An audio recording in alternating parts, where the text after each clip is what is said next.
IPL के अंदर ऐसे कई विदेशी खिलाड़ी हैं जिसकी वजह से आईपीएल एक इमोशन बन गया। तो आज मैं बात करने वाला हूँ 5 ऐसे प्लेयरों की जिसने आईपीएल को ना सिर्फ एक आईपीएल लीग रहने दिया लेकिन एक इमोशन बना दिया। तो आइए शुरू करते इस सीरीज को। तो इस सीरीज के अंदर सबसे पहला नाम है ब्रैडन मैककलम। मैककलम ने अपना आईपीएल कैरियर 2008 के अंदर कोलकाता के साथ शुरू किया था और कोलकाता के अंदर उसने बेहतरीन शुरुआत करते हुए पहले मैच के अंदर शतक जड़ दिया था। मैककलम ने कोलकाता की तरफ से खेलते हुए पहली मैच के अंदर 154 रन की बेहतरीन पारी खेली थी और उस पारी को आगे जाकर यूनिवर्स बॉस क्रिस गेल ने 175 रन करके तोड़ा था।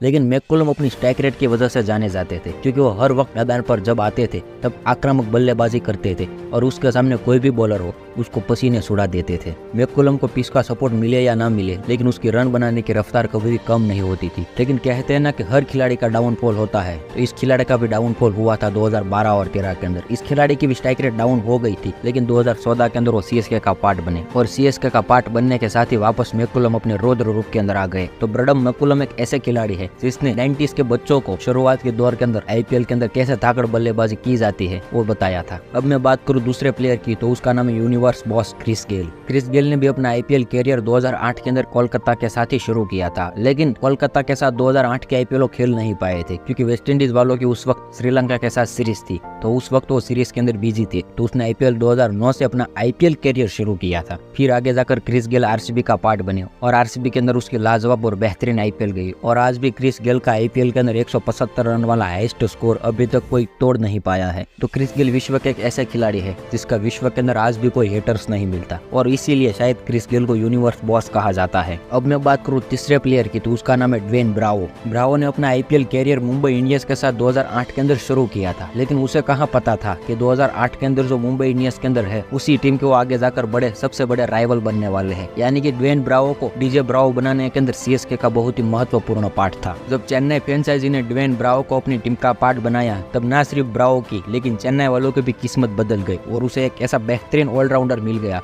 जो क्रुशियल मोमेंट पर बैटिंग भी कर सकता था और अपनी बॉलिंग से भी जब जरूर पड़े तब टीम को विकेट निकाल कर देता था। और ब्रावो ने चेन्नई की तरफ से खेलते हुए आईपीएल 2013 और आईपीएल 2015 के अंदर पर्पल कप जीता और वो ऐसा करने वाले एकमात्र विदेशी प्लेयर है। उसका रिकॉर्ड भी आज तक कोई नहीं तोड़ पाया। लेकिन अब मैं बात करूं नंबर 4 वाले प्लेयर की तो उसका नाम है कायरन पोलार्ड। पोलार्ड का आईपीएल कैरियर 2010 के अंदर शुरू हुआ था और 2010 के अंदर मुंबई वालों ने पोलार्ड को भारी रकम देकर अपनी टीम का पार्ट बनाया था और जब से पोलार्ड मुंबई का पार्ट बने तब से न सिर्फ पोलार्ड की लेकिन मुंबई वालों की किस्मत बदल गई क्योंकि जैसा चेन्नई को ड्वेन ब्रावो मिला था उसी तरीके से यहाँ पर मुंबई वालों को एक ऐसा धाकड़ बल्लेबाज और ऑलराउंडर प्लेयर मिल गया था जो बॉलिंग भी कर सकता था और खासकर अपनी बैटिंग से जलवे बिखेरता था। पोलार्ड ने कई बार अपनी बेहतरीन पारियों से ऐसी मैच जिताई है जहां पर लग रहा था कि मुंबई वाले मैच कभी भी नहीं जीत सकते, लेकिन पोलार्ड ने अपने बल्ले से आक्रामक रूप दिखाते हुए धाकड़ रन बनाते हुए बेहतरीन पारियां जिताई है। और पोलार्ड ने अपने आईपीएल कैरियर के दौरान मुंबई वालों को बेहतरीन प्रदर्शन करते हुए 5 आईपीएल ट्रॉफी जिताई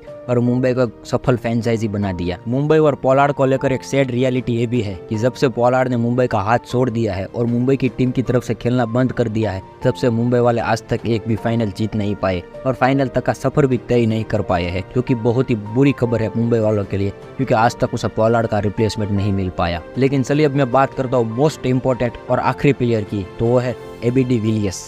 एबीडी ने अपना आईपीएल कैरियर 2008 के अंदर दिल्ली डेयरडेविल्स के साथ शुरू किया था। वही दिल्ली डेयरडेविल्स जिसको आज हम दिल्ली कैपिटल के नाम से जानते हैं। लेकिन एबीडी की रियल टीम यानी कि आरसीबी के अंदर एबीडी की एंट्री हुई थी 2011 के अंदर और वहीं से एबीडी और आरसीबी की पूरी किस्मत बदल गई और आज भी आरसीबी फैन एबीडी को बहुत ही मिस करते हैं। इससे आईपीएल का एग्जाम्पल ले तो विराट कोहली के अलावा ऐसा कोई भी बल्लेबाज नहीं है जो रन बना रहा हो, लेकिन विराट कोहली के साथ एक खिलाड़ी ऐसा भी था यानी कि एबी डिविलियर्स ऐसे खिलाड़ी थे उसके साथ बेस्ट पार्टनरशिप बनाते थे और बैटिंग के चलते ही अपनी आरसीबी टीम को मैच जिता कर देते थे। लेकिन हाँ, ट्रॉफी जीतना और ना जीतना एक अलग बात थी, लेकिन आरसीबी के अंदर इस खिलाड़ी का जो कंट्रीब्यूशन था उसका कोई मुकाबला नहीं कर सकता। आज भी आरसीबी का जब नाम लिया जाता है तो विराट कोहली के बाद सीधा नाम एबी डिविलियर्स का आता है। तो जब भी आईपीएल का इतिहास लिखा जाएगा और खासकर आरसीबी का इतिहास लिखा जाएगा तो उस सूची के अंदर में एबी डिविलियर्स हर वक्त में टॉप पर नजर आएगी। बाकी आज भी इंडिया के अंदर सबसे ज्यादा विदेशी खिलाड़ी को पसंद किया जाता है तो उसकी सूची के अंदर एबी डिविलियर्स टॉप पर आते हैं। तो बस दोस्तों, यही थे ऐसे खिलाड़ियों की लिस्ट जो आज के वक्त में आईपीएल नहीं खेल रहे। हम उसको बहुत ही मिस करते हैं और इस खिलाड़ी के बिना आईपीएल सिर्फ एक आईपीएल लीग बनता लेकिन इमोशन नहीं बनता, लेकिन इन खिलाड़ियों ने खेलकर आईपीएल को एक इमोशन बना दिया। तो दोस्तों, ये तो पहला पार्ट था, ऐसे तो बहुत खिलाड़ी है। अगर आपको सेकंड पार्ट चाहिए तो मैं बना दूंगा, प्लीज आप कमेंट कर दीजिएगा। मिलते हैं कल और नई वीडियो के साथ, तब तक के लिए जय हिंद, जय भारत।